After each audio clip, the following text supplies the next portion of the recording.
தளபதி, நீங்கள் கதை சொல்கிறப்போ நாங்கள் கதை சொல்ல மாட்டோமா? நாங்கள் ஒரு கதை சொல்கிறோம், அதை நீங்கள் கேளுங்க. ஊருக்குள்ளே ஒரு திருடன் ஒரு வீட்டுக்கு திருட போனானாமா.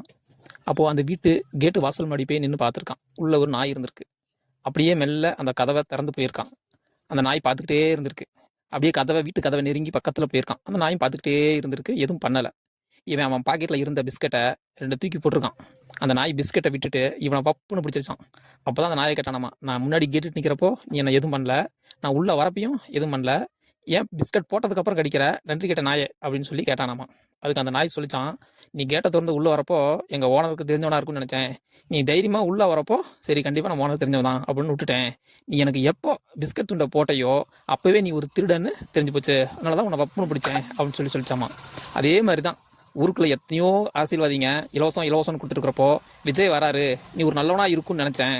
ஆனால் நீயும் எப்போ இந்த இலவசம்னு சொல்லி கொடுக்க ஆரம்பிச்சியோ அப்போவே நீயும் ஒரு திருடன் தான். தூய குடிநீர், உலகத்தரமான இலவச மருத்துவம், இலவச கல்வி, இதை கொடுங்கடானா எவனும் இதை பற்றி பேசுகிறதே இல்லை. காசை தரேன், கம்மல் தரேன் அப்படின்னு சொல்லி நம்மளை ஏமாத்துறதே இவங்களுக்கு வேலையாக போச்சு. நீங்கள் ஒரு பயங்கரமான கேடி, தேங்காய் மூடி, ஒரு வாழைப்பழ சோம்பேறி வாழைப்பழ கதை சொல்றதை கேட்கறப்ப தான் மனசுக்கு ரொம்ப வருத்தமா இருக்கு. அவனை சொல்லி நிறுத்துங்களேன்டா, அவன் நிறுத்துற அந்த லூசுக்கு மட்டும் வந்துட்டே இருக்கான், நிறுத்துற அவனை, பைத்தியக்காரப்ப எதுக்குடா வரீங்களா? இந்த வீடியோ உங்களுக்கு பிடிச்சிருந்தா லைக் பண்ணுங்க, சப்ஸ்கிரைப் பண்ணுங்க.